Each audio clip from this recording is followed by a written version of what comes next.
हिमाचल प्रदेश सरकार ने मंगलवार को हमीरपुर कर्मचारी चयन आयोग को भंग कर दिया है। इस पर नेता प्रतिपक्ष जयराम ठाकुर ने सरकार पर हमला साधा है।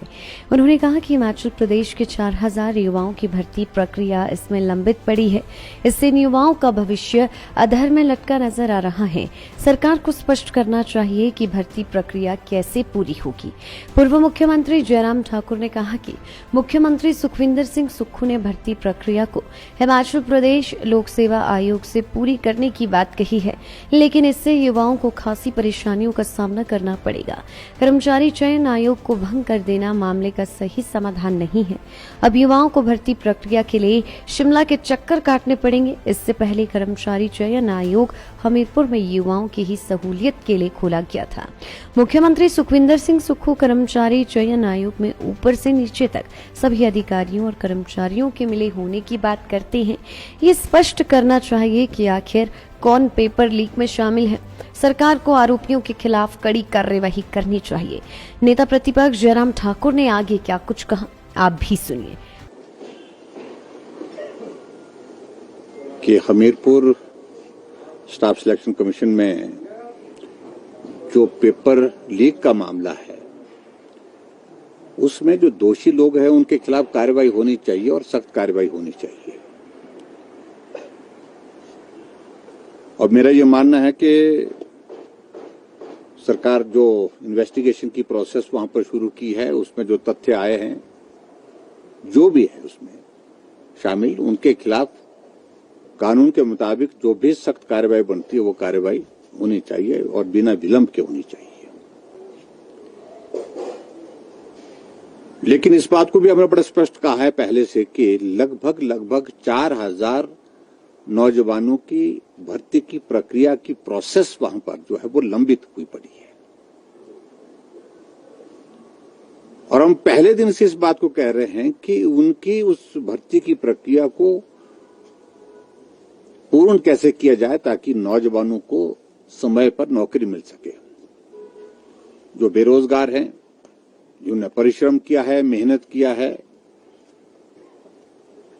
उनको नौकरी मिल सके, उस बात के लिए उनको जो मैकेनिज्म डेवलप करना चाहिए उसमें विलंब नहीं करना चाहिए। एक तो मेरा बड़ा स्पष्ट कहना है कि ये बहुत आवश्यक है।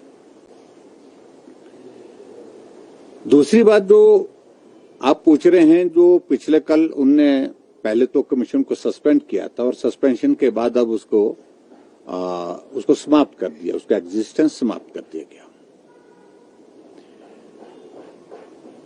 मैं समझता हूं कि वर्तमान में हिमाचल प्रदेश में सरकार कांग्रेस की है और निश्चित रूप से सरकार के पास ये अधिकार है। अगर वहां पर इस प्रकार की बात ध्यान में आती है तो कार्रवाई करने की दृष्टि से उनके पास जो स्कोप है उसमें इस कमीशन को बंद करने के लिए जो उन्होंने कहा है, मुझे लगता है कि वो नियम के अनुसार ही किया होगा। को लेकर के नहीं कहना है और इस सारे विषय को लेकर के, क्योंकि जांच की प्रक्रिया चली है अभी तक और जांच की रिपोर्ट जो है पूरी आएगी तभी उसके बारे में कुछ कहा जा सकता है। और पहले ही हम उस पर कहना शुरू कर दें तो उचित नहीं लगेगा। लेकिन इस प्रकार से कमीशन को बंद करके मैकेनिज्म क्या कर रहे हैं वो भर्ती की प्रक्रिया को पूरा करने के लिए, ये मुझे लगता है कि ये आज की तारीख में बहुत आवश्यक है, जिसको पूरा प्रदेश का नौजवान भी जानना चाहता है, पूरा प्रदेश भी जानना चाहता है।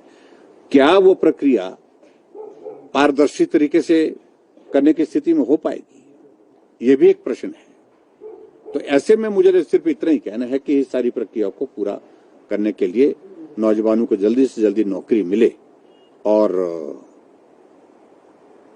जो दोषी है उनके खिलाफ कार्रवाई हो, इस बात को सुनिश्चित करें।